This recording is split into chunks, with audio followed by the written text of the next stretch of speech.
दीदी ने आज सुबह हमें बताया था कमलेश बहन हमारे बीच में है, तो हम एक बार इनका ज़ोरदार तालियों से स्वागत करते हैं, अभिनंदन करते हैं। ओआरसी में आपने साकार ब्रह्मा बाबा की पालना ली है, मम्मा के साथ के भी कुछ अनुभव हैं, तो आप अपने जीवन के अनुभव और परिचय अपना हमारे साथ अभी सभी के साथ शेयर करेंगे।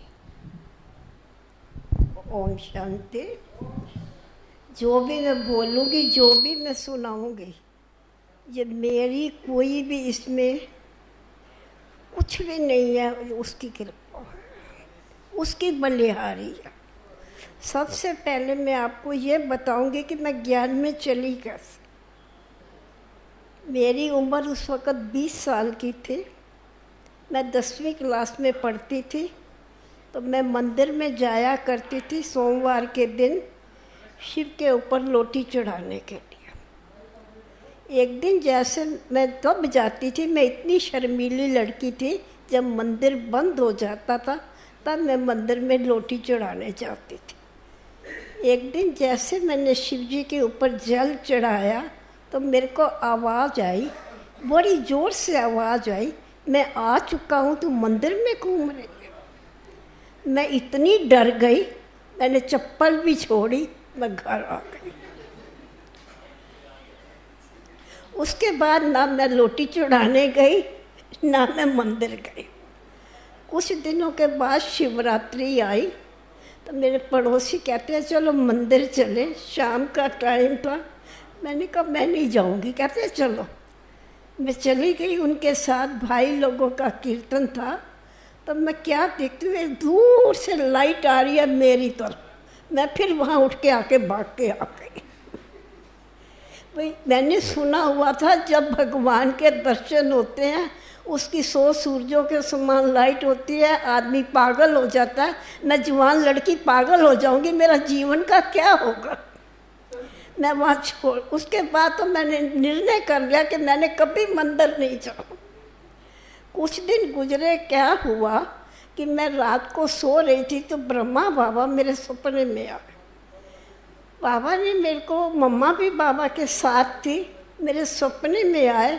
बाबा मेरे को हिस्ट्री हॉल में लेके आए।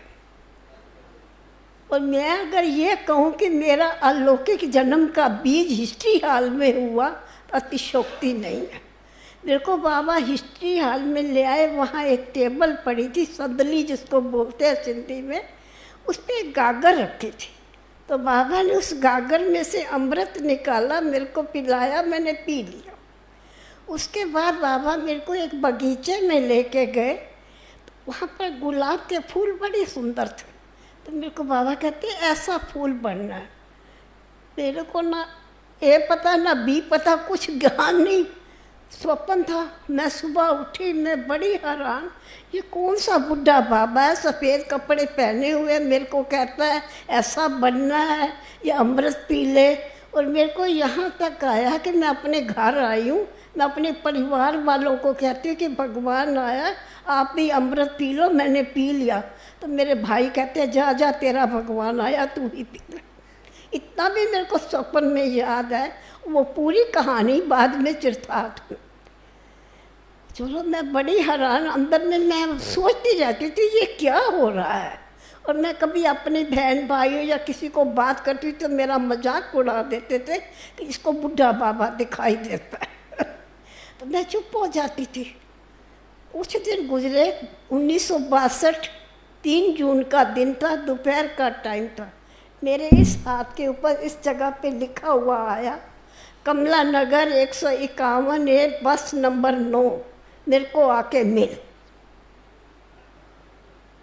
मैं दोपहर का टाइम था, मैं उठी, मैंने फटाफट नंबर नोट कर लिया और मैंने अपनी माँ को कहा कि मेरे को पैसे दे दो, क्योंकि हमारे पिताजी इतने पुराने विचार के थे।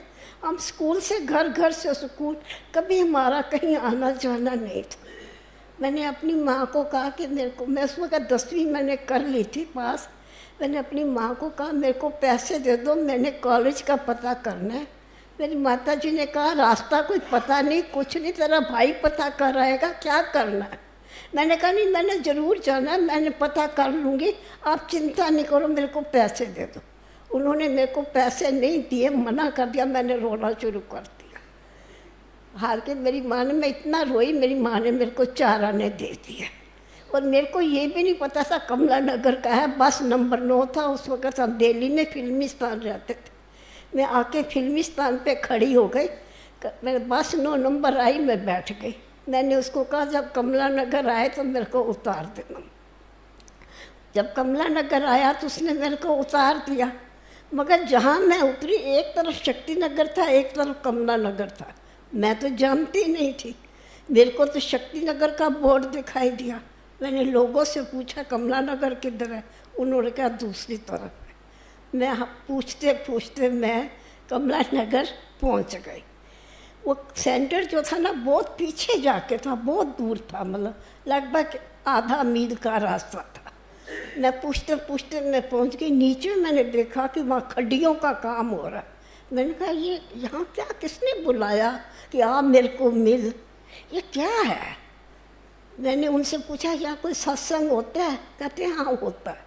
मैं ऊपर गई, मैंने ऊपर जाकर दूसरी मंजिल पे उनके दर, तब उस वक़्त बेलें नहीं होती थी, मैंने कुंडी खड़काई। वो एक माता जी आई, बड़े गुस्से से बोली दोपहर को भी इनको चैन नहीं आता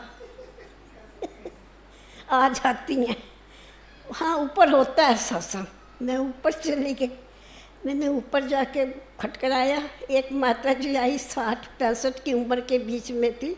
मैंने उनसे पूछा यहाँ सत्संग होता है? कहते हैं हाँ होता है। उन्होंने मेरे को इशारा करा बाईं तरफ। जब मैं बाईं तरफ उस कमरे में गई, वहाँ मैंने ब्रह्मा बाबा का चित्र देखा। जैसे मैंने ब्रह्मा बाबा का चित्र देखा तो मेरे को क्या आभास हुआ कि मेरा कोई अपना बिछड़ा हुआ मेरे को मिल गया और मेरे आँखों में आंसू। मैंने इतना, मेरा रोना शुरू हुआ कि बंद ना हो, ऐसे एक धार बहती आंसुओं की बहने लगी। और अनुभूति ये हो रही थी कि कोई अपना मिला, किसी अपने को मैं पा रही। उस माता ने पानी का गिलास लाया, उसने मेरे से पूछा आप दुखी हो, आप परेशान हो? मैं क्या, ना मैं दुखी हूँ ना परेशान हूँ। मेरे को इनसे पूछना है कि ये मेरा क्या लगते हैं, ये मेरे को क्यों सपने में आते हैं, मेरे को क्यों तंग करते हैं। मैंने इनसे ये पूछना ये है कौन। मैंने उनसे पूछा ये यहाँ कहीं रहते हैं, आपके यहाँ ये रहते हैं जिनका ये चित्र? कहते हैं नहीं आप बैठो, हम आपको बताएंगे, हमारी बहन आती है आपको बताती है। इतने में गुलजार दादी आई। उन दिनों में गुलजार दादी कमला नगर में थी। उन्होंने मेरे को बिठाया बड़े प्यार से, मैं बैठ गई। मैं जैसे बैठी तो वहाँ लिखा हुआ था पवित्रता जीवन का अधिकार। मैं हैरान हो गई, ये पवित्रता क्या है, ये क्या चीज़ें हैं? मंदिरों में कभी हमने ये चीज़ें सुनी नहीं थी, जीवन में कभी सुनी नहीं थी। तो मैंने उनसे 2 क्वेश्चन करे। मैंने कहा यहाँ क्या सिखाया जाता है, क्या पढ़ाया जाता है? कहने लगे यहाँ भगवान पढ़ाते हैं। मैं क्या भगवान पढ़ाते हैं? कहते हाँ यहाँ भगवान। मैं क्या क्या प्रूफ है भगवान पढ़ाते? कोई तो प्रूफ होगा। उन्होंने मेरे को समझाया कि भगवान कृष्ण राम भगवान नहीं है, भगवान तो निराकार ज्योति स्वरूप है, आपकी आत्मा का पिता है। आप एक बार इसका निश्चय करके हमारे सामने आप स्कोर सुनो, जब आपको विश्वास हो तो आप चलना, नहीं तो ठीक है। फिर मैंने कहा आप कहते हो कि ब्रह्मचर्य व्रत धारण करना पड़ता है यहाँ, तो ये दुनिया कैसे चलेगी? उन्होंने कहा ठीक है, अगर आपका निश्चय बैठता है तो ठीक है, नहीं तो आप शादी कर लेना, आपको कौन रोक रहा है, संसार पड़ा है। इतने में उन्होंने मेरे को आत्मा का ऊपर समझाना शुरू करा। तो मेरी नज़र क्या पड़ी, 3 लोक के चित्र के ऊपर। उस 3 लोक के चित्र के ऊपर ब्रह्मा बाबा का चित्र था, ब्रह्मापुरी, विष्णुपुरी, शंकरपुरी। मैंने कहा पहले मेरे को ये बताओ ये कहाँ है, जब तक इसका पता नहीं लगेगा मैं आगे नहीं बढ़ूंगी। ये कहाँ रहता है जो इसके चित्र में है, मैंने इसको मिलना है। उन्होंने बहुत मेरे को समझाया पर मैं नहीं मानी। मैंने कहा नहीं, मैंने इनको आज मिल के जाना है, मैंने वापस नहीं जाना है, मैंने इनको मिलना है। जो रोज़ स्वप्न में आ जाते हैं, कभी कहते हैं मेरे पास आ, कभी कहते हैं फूल बनना है, ये क्या है? दादी ने कहा ठीक है मैं समझा देती हूँ। दादी ने मेरे को ये समझाया कि ये साकारी दुनिया है या चंद्रमा तारे हैं, हड्डी मांस का शरीर है। ऊपर ये आकारी दुनिया है, इसमें हड्डी मांस का शरीर नहीं है, भाषा नहीं है, संकेत। तीसरी जो है वो निराकारी दुनिया। जैसे उन्होंने निराकारी शब्द बोला, बाबा ने मेरी डोरी ऊपर खींच ली। ऐसा बाबा ने मेरी डोरी खींची कि मेरी सुध बुध सब जो पहले की थी सब खत्म हो गई। मैं बाबा की बन गई, बाबा मेरा बन गया। ऐसा अनुभव बाबा ने कराया।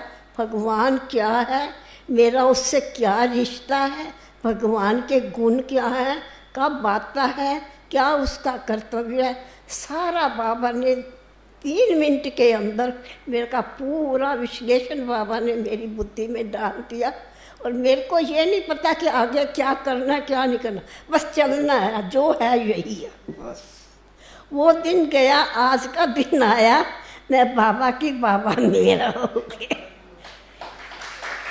इसके ऊपर मैंने ये कहा कि बहुत ढूंढा तुझको पर मैं ढूंढ ना पाई। मंदिर में बैठी को बाबा आपने मुझे आवाज़ लगाई पर मैं समझ न पाई, पर मैं समझ न पाई। एक दिन ऐसा भी आया, स्वप्न में आके तूने मुझे जगाया, मधुबन की मुझे सैर कराई, फिर भी न समझ न पाई, फिर भी न समझ न पाई। आखिर वो दिन भी आया, कमला नगर का एड्रेस बताया, 9 नंबर बस पे बैठ के मैं तुझको मिलने आई। सुनो दुनिया वालों, मैंने लूट ली सारी खुदाई, मैंने लूट ली सारी खुदाई। भाग्य विधाता मेरा बन गया, मैं उसकी बन गई, जीवन परिवर्तन हो गया। कुछ समझ नहीं आया क्या करा उसने, कैसे हुआ। 2 मिनट में जीवन का फैसला हो गया कि जो है यही है, यही है बस। उस दिन के बाद हर नियम, हर मर्यादाएं में पूरा चलना, कितनी कठिनाई आई। आप सोचो एक कन्या को घर में रह के कितनी मुश्किल होती है। खाने पीने की आई तक कठिनाई आई, मगर मैंने अपनी हिम्मत से एक भैंस जो ज्ञान में चलती थी उससे 60 रुपये उधारे लिए और मैंने अपने जीवन के खाने पीने का प्रबंध करा। मैं स्टोव लाई क्योंकि मेरी माँ कहती थी खाना है तो खा, नहीं खाना तो तेरी मर्जी। क्योंकि जब हम 7 बच्चे थे, वो लड़की थी, माँ बाप को इस चीज़ की परवाह, कितनी जिद कर लेगी, 1 दिन नहीं खाएगी, 2 दिन नहीं खाएगी, अपने आप खाएगी। वो यही कहते थे खाना है तो खा जो बना है, नहीं तो और कुछ नहीं। यहाँ प्याज के बिना घर में खाना नहीं बन सकता। मैंने अपना स्टोव लिया, मैंने अपने बर्तन लिए, मैंने अपना खाना बनाना शुरू कर दिया। 60 रुपये मैंने किसी बहन से उधारे लिए और मैं वहाँ पर अपना काम करना शुरू कर दिया। मैंने डिप्लोमा सिलाई का करा हुआ था। मैं एम्ब्रॉयडरी को, वहाँ पर एक बहन थी, वो उसकी बहन कम्युनिटी सेंटर में थी, वहाँ से मैं तकिए लाती थी, फूल निकालती थी। एम्ब्रॉयडरी का काम मैंने करना शुरू करा। मैं 4 फूल रोज़ निकालती थी, 1.25 रुपया मेरे को मिलता था। 5 रुपये का मैं काम करती थी, 3 रुपये मैं खर्च करती थी, 2 रुपये मैं रखती थी, पर मैंने अपना नियम नहीं तोड़ा। और सबसे बड़ी बात है कि मेरे को बाबा ने कभी कमी नहीं दी किसी चीज़ की। उस 3 रुपये में मेरा इतना अच्छा गुजारा चल जाता था, कुछ कमी नहीं थी। उसको काम को करते करते मैंने थोड़े पैसे भी जोड़ लिए। उसके बाद मैंने एक स्वेटर बुनने की मशीन ले ली और मैंने स्वेटर बुनना शुरू कर दिया। उस स्वेटर बुनने से मैंने 25,000 रुपया खा पी के अपना जोड़ा। उसके बाद मैंने एक प्लाट खरीदा। वो प्लाट मैंने 3,000 का खरीदा, 8 लाख में बेचा।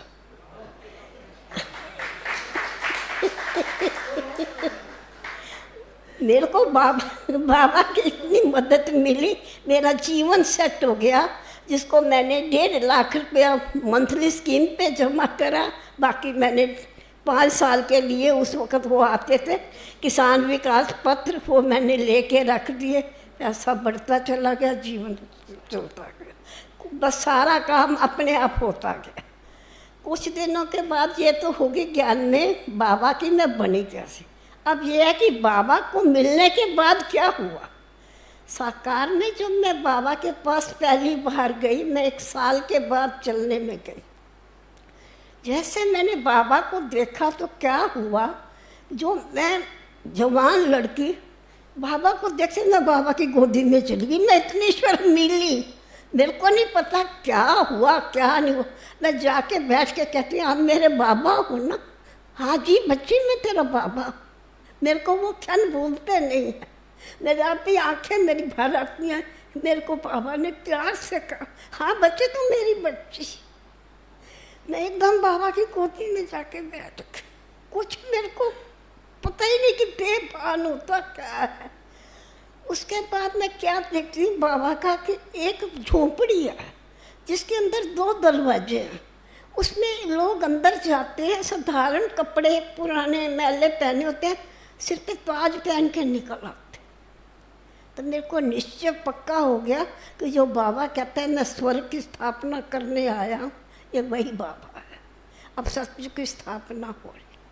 और उस बाबा को मिलने के बाद जब मैं मुरली बाबा सुनाते थे साकार बाबा के टाइम, मैं 15 दिन बाबा के पास रही। बाबा के साथ सब्जी काटी, बाबा के साथ गेहूँ साफ करा, बाबा के साथ झूले लिए, बाबा के साथ पहाड़ी में गए। बाबा की जो व्यक्तित्व था वो देखने लायक था। मैं बता नहीं सकती, मैं उसका वर्णन नहीं कर सकती वो क्या हंसती थी। एक दिन मैंने सब्जी काटी, बाबा बैठे हैं, मैं पास में बैठी हूँ। मेरे पिताजी की आरती का काम था तो हमें सब्जी की बहुत कोई परवाह नहीं थी। मैंने तोरी काटी, मोटी मोटी काट दी। बाबा ने मेरा हाथ पकड़ लिया। बाबा ने कहा बच्ची ये क्या कर रही हो, ये उठाओ, इसकी ना सब्जी बनाना, बाबा भी खाएगा आप भी। मैं कहा बाबा ये तो छिलके हैं। नहीं बच्ची ये छिलके नहीं है, ये जो लोग दान देते हैं ये बहुत चढ़ जाएगा।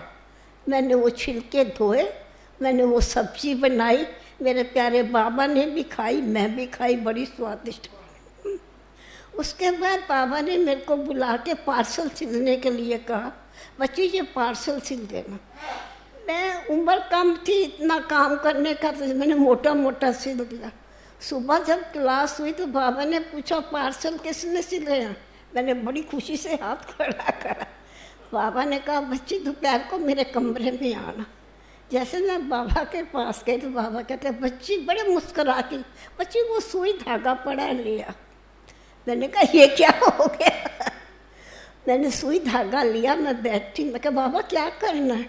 बच्ची ये सारे खोल पार्सल।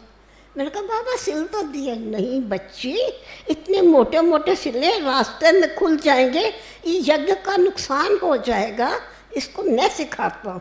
सुई धागा लेके बाबा ने मेरे को बहुत साथ साथ बारीक बारीक पार्सल सिलने सिखाए। ये बाबा का मेरा मतलब सिखाने का, एक बाप अपनी बच्ची को सिखा रहा है कि जीवन में कैसे करना है, ये मैंने बाबा से सीखा। और मैंने उस दिन के बाद गांठ बांध ली, कोई भी काम करना है तो सुचारू रूप से करना है और कोई चीज़ वेस्ट नहीं करनी। मैंने कभी कुछ वेस्ट नहीं करा। मैं सबसे बड़ी थी अपने घर में, हम 7 बहन भाई थे। यहाँ तक कि सबकी शादियाँ हुई, मगर हाँ किसी की उंगली नहीं खड़ी हुई कि हमें किसी चीज़ की कमी है या कोई चीज़ खराब हुई। मैंने इतने ध्यान से मतलब काम को निभाया प्रैक्टिकल। मेरे को बाबा की वो बातें मैंने अपने जीवन में उतारी। उसके बाद जब बाबा की जब मुरली चलती थी तो मेरे को क्या लगता था कि एक समुंदर है, बह रहा है, प्यार का समुंदर है। और मेरे अंदर इतना प्यार उमड़ता, मेरा दिल करता था सबको गले लगा। उसको मैं इन शब्दों में वर्णन करती हूँ कि सागर है वो पर किनारा नहीं, सागर है वो पर किनारा नहीं। मेरे दिल से पूछो तो बिना बाबा के कोई सहारा नहीं, कोई सहारा। कहने को वो ज्योति बिंदु तारा है, जरा पास आके बैठो, वो तो गुणों का पिटारा है, वो तो गुणों का पिटारा। उसके पिटारे में छिपे हैं हीरे ज्ञान के मोती। अरे पहन लो जगमगाएगी आत्म ज्योति, जगमगाएगी आत्म ज्योति। दिलबर है वो हम सबका। जरा दिल लगा के देखो कितना प्यारा है वो। जरा डुबकी लगा के देखो, जरा डुबकी लगा के देखो। अति सुंदर है वो। जरा आँख मिला के देखो, आप भी सुंदर बन जाओगे।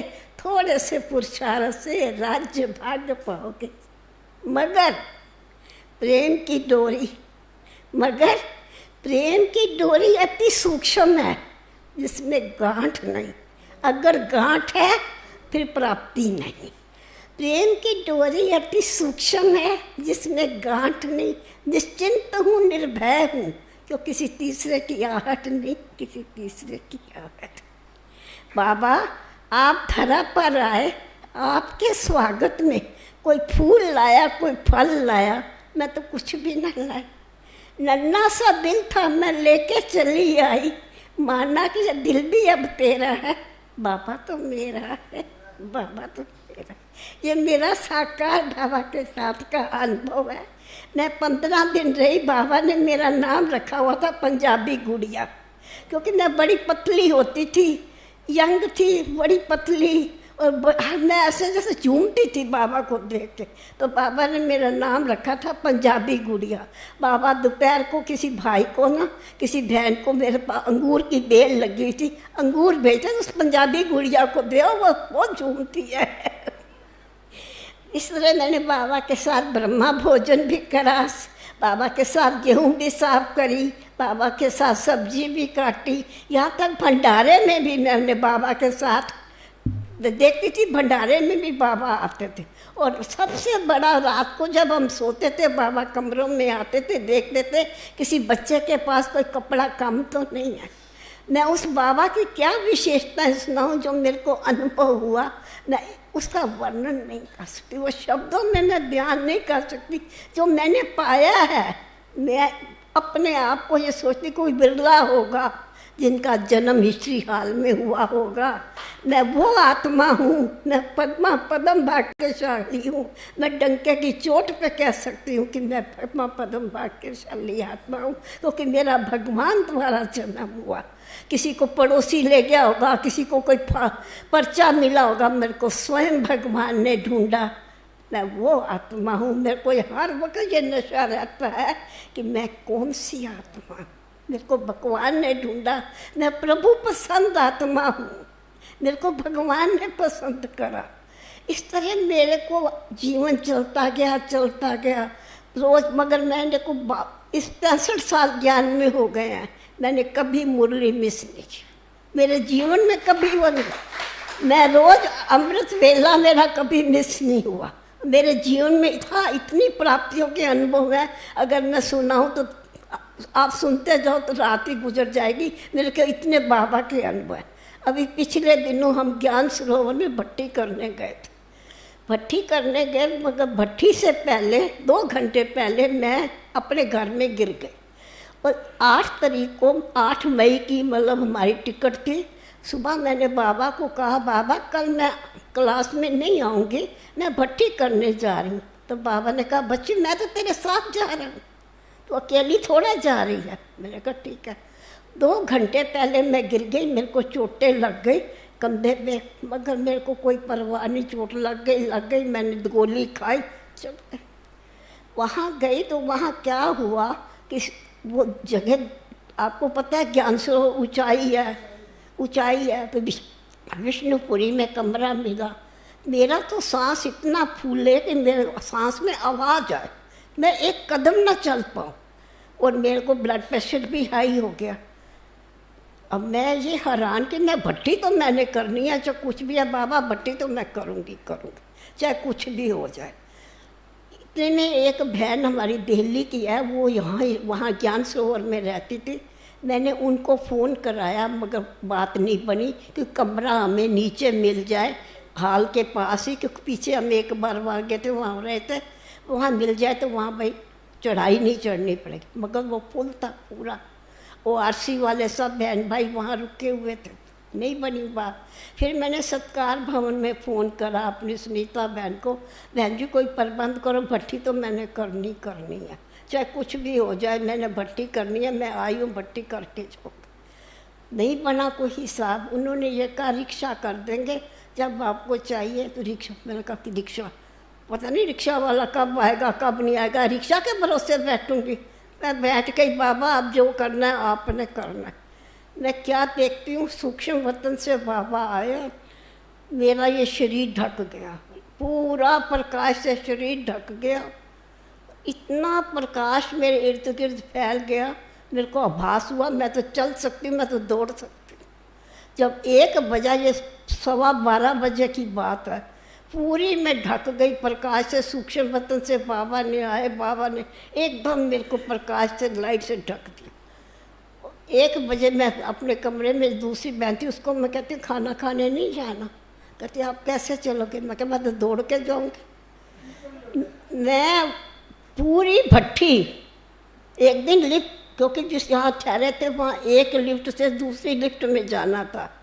4 मंजिल बन गई, 2 मंजिल। लिफ्ट नहीं थी, लाइट नहीं थी, मैं लिफ्ट पैदल चली। पूरी भट्ठी मैंने खाना भी खाया, पूरी भट्ठी 4 बार चाय पानी पीने, खाना खाने, क्लासें करने। मेरे को नहीं पता कहाँ गया वो रोग, कहाँ गई वो चीज़, कहाँ गया वो सांस, कहाँ गया ब्लड प्रेशर। मैंने अपने मज़े आनंद से भट्टी की, मेरे ऊपर बाबा की छत्र छाया, मैं बाबा की, बाबा मेरा, ये मेरी भट्टी का अनुभव। ये अभी पिछले महीने की बात है। और मैं अपने को ये अनुभव सुनाती हूँ कि मेरे को 104 बुखार हो तो मेरे को नहीं लगता मेरे को बुखार है। क्यों? मेरे को आश्रम वाले कहते हैं आप आ जाओ, 8 दिन आश्रम में रह जाओ, हम सेवा कर देते। मैं अकेली रहती हूँ। मैं कहती ये मेरा बैठा करोड़ों हाथों वाला, मैं एक ही हाथ को छोड़ के 2 हाथ वाले के पास जाऊँ? मैं नहीं आती आपके पास। मेरा करोड़ों हाथों वाला साथी मेरे पास है, ये मेरा प्रैक्टिकल अनुभव है।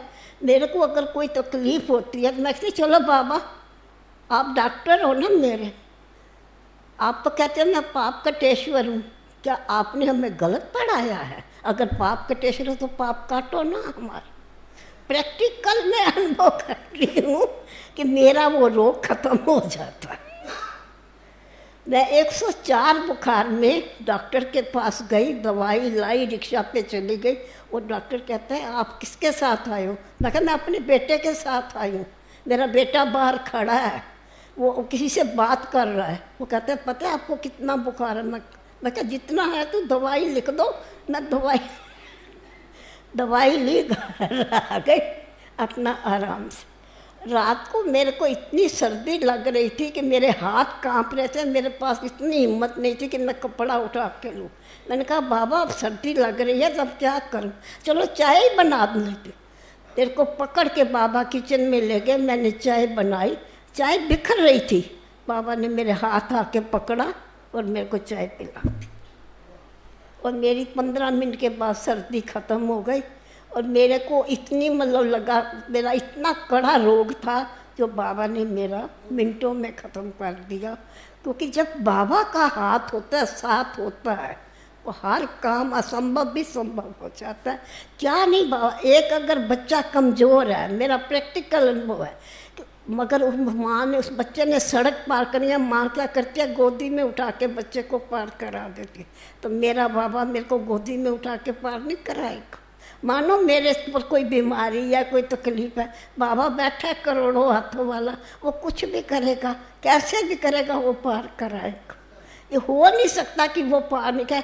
बाकी एक बात निश्चय, अटूट निश्चय, अटल विश्वास। अगर हम अटल विश्वास पे रहते हैं तो वो क्या है कि मैं ये कहती हूँ, ये दिल का सौदा है, दिमाग की बात नहीं। जो भगवान पढ़ाता है वो दुनिया में किताब में, चाहे आप वेद पढ़ो, शास्त्र पढ़ो, गीता पढ़ो, कुछ भी पढ़ लो, कुछ नहीं उनमें हमको मिला। मगर जो भगवान ने पढ़ाया, जिसके लिए ये लिखा गया है कि समुंदर को स्याही बना लो, पेड़ों को कलम बना लो और धरती को कागज़ बना लो तो उसकी महिमा लिखी जाती। हमें परमात्मा ने वो पढ़ाई है। और मैं निश्चय के साथ कहती हूँ, डंके की चोट पे कहती हूँ, भगवान पर जो भगवान पढ़ाता है कोई पढ़ा नहीं सकता। उसकी गोदी में जाके बैठ जाओ, जीवन में भी गना नहीं सकता। वो शराब क्या जिसमें नशा नहीं, वो ब्राह्मण नहीं जिसने भगवान का प्यार चखा। भगवान के प्यार को चखो। परमात्मा मिला है हमें, कौन मिला है, क्या दे रहा है, हमें उसकी अनुभूति होनी चाहिए। वो साथी है हमारा, वो हर वक्त कहते हैं जहाँ मेरे को प्यार से बुलाओगे मैं हाजिर हूँ। वो अनुभव तो करो, अनुभूति तो करो।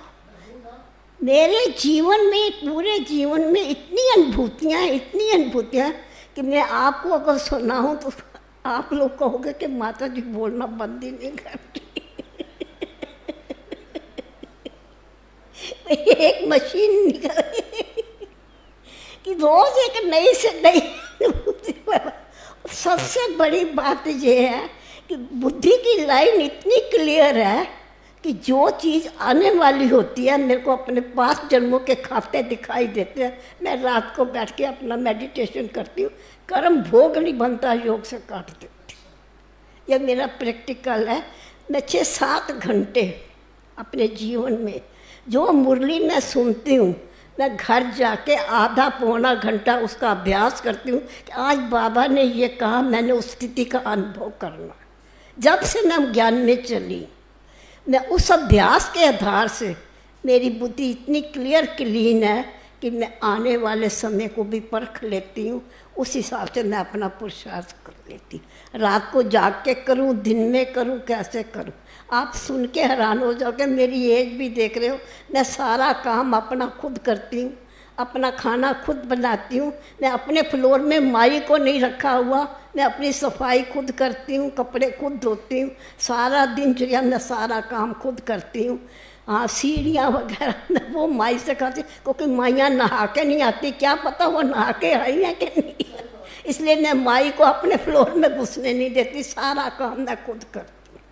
दूसरी बात ये है कि बाबा का बनना, इतना सौभाग्यशाली आत्माएं हैं। परसों बाबा ने क्या कहा कि फॉलो किसको करना है? ब्रह्मा को। और स्थिति किसकी बनानी है? निराकार की। जब हम उस निराकार से जुड़ जाते हैं, आत्मा और परमात्मा का कनेक्शन जुड़ जाता है, तो क्या नहीं हो सकता? आप बताओ क्या नहीं हो सकता है? अगर हम इस स्टेज में रहते हैं तो हमें कभी स्वप्न में भी नहीं सोच सकते कि ये कार्य हमारा नहीं होता। सब कार्य हमारे हुए पड़े हैं। जैसे देखो, चाहे पीछे आने वाले हैं चाहे आगे आने वाले हैं, पेड़ जब बीज होता है तो बीज की शाखाएं निकलती हैं। माना हमारी दादियों ने सेवा करी, उन्होंने तप करा, उन्होंने इतनी शाखाएं निकाली। आज हमारे कितने हैं? 22 विंग्स सेवा कर रहे हैं, मगर आप भी कुछ कम नहीं हो, क्योंकि जो शाखा आपसे निकली है, जब फल लगता है तो पूरे पेड़ को लगता है। ये नहीं कि नीचे की शाखा को लगेगा, ऊपर को नहीं लगेगा। आप भी फलदायक पेड़ हो। कभी ये नहीं सोचो कि हम पीछे आए हैं, हमारा पुरुषार्थ कम है। आप भी वो फलदायक पेड़ हो कि आपका फल, जैसे पूरे पेड़ को फल लगता है, आप भी लाखों को फल दे सकते हो, लाखों को चला सकते हो, लाखों का जीवन बना सकते हो। कोरोना के वक्त की बात है कि मैं कोरोना के वक्त, उससे पहले मेरे को ये अनुभव हुआ था कि कोरोना, मेरे को ये नहीं पता कोरोना आ रहा है। दादी, गुलजार दादी जो थी, मेरे को आई सामने। मैं गुलजार दादी के मैं बहुत नज़दीक रही हूँ। मेरे को 5 बार गुलजार दादी के साथ मधुबन आने का मौका मिला है। मैंने उनसे एकाग्रता का गुण सीखा है, कम बोलने का गुण उनसे सीखा है। प्रकाशमणि दादी से मैंने जो प्रकाशमणि दादी की मुरली जो रमणीक थी, वो मैं क्या बताऊँ, वो मेरे को छाप है उनकी मुरली की। ऐसे हाल को बांध देना, वो मेरे को अब भी दिखता है। और मैंने मनोहर दादी से क्या सीखा कि धारणा क्या होती है। जब मैंने बहुत भट्टियाँ पांडव भवन में की, मनोहर दादी क्या कहती थी कन्या को, आज ये काम नहीं हुआ, सिर में दर्द था। अरे दर्द था, थोड़ा था, बोता था। ऐसे दादी मजाक करके कन्याओं को आगे बढ़ाती थी। सिर दर्द होता क्या है? आप आत्मा हो, आप शरीर नहीं हो। मनोहर दादी से मैंने ये धारणा सीखी। और अपना शेरनी शक्ति पंजाब की, मैंने उनसे शेरनी शक्ति पंजाब की, मैंने चंद्रमणि दादी से मैंने ये सीखा कि हिम्मत है, किसी भी कुछ भी हो जाए, हिम्मत नहीं। दादी के आगे इतने पेपर आए चंद्रमणि दादी के अंदर, लोगों ने अंदर आने पे हमला करना चाहा। दादी एक भरोसे हापड़ का किस्सा है, कैसे दादी खड़ी रही। वो हमको भी वैसा बनना है। मैंने इन दादियों से बहुत सीखा। मैंने पांडव भवन में बहुत पट्टियाँ करी। मैंने अपना हर आत्मा से मेरे को बहुत सीखने को मिला। जगदीश भाई से मेरे को बहुत सीखने को मिला कि मैं छोटे छोटे आर्टिकल लिख के दे आती थी जगदीश भाई को मैगजीन में लिखने के लिए।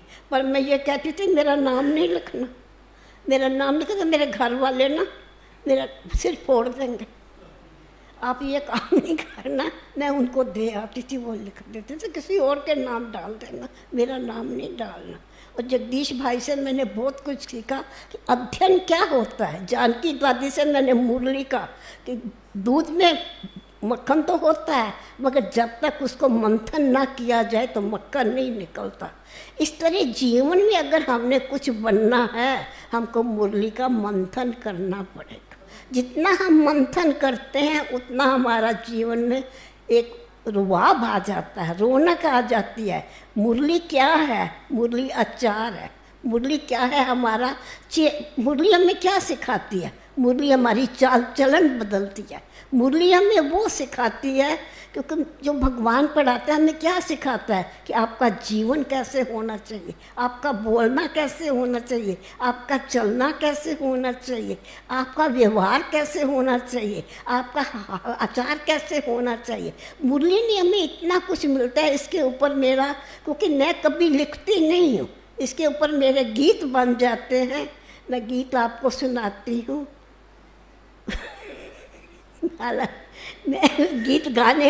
मैं गाने वाली नहीं हूँ।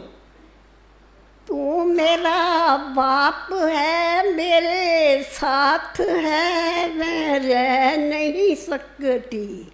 बच्ची हूँ अपने बाबा की, बिना बाबा रह नहीं सकती। कल्प के अंत में शिव बाबा आए, ब्रह्मा तन में मुरली सुनाए। उस दृश्य को मैं भूला नहीं सकती। बच्ची हूँ अपने बाबा की, बिना बाबा रह नहीं सकती। मुरली में है राज वो गहरा, जिसमें छिपा है भाग्य सितारा। भाग्य बना लो सुनो नी बहनों, भाग्य की महिमा मैं गा नहीं सकती। बच्ची हूँ अपने बाबा की, बिना बाबा रह नहीं सकती। मुरली ये बाबा तेरी मेरे मन को भाई, जिसने आके मेरी किस्मत जगाई। इस ऋण को मैं चुका नहीं सकती। बच्ची हूँ अपने बाबा की, बिना बाबा रह नहीं सकती। मुरली वो चीज़ है, मुरली में हमें वो मिलता है। हमें अपने जीवन में कभी पढ़ाई मिस नहीं कर। मुरली हमारे जीवन का आधार है, ये हमारी नींव है। इस अगर नींव कमज़ोर है तो पेड़ कितने दिन चलेगा। टाइम हो गया। ओम शांति। मेरे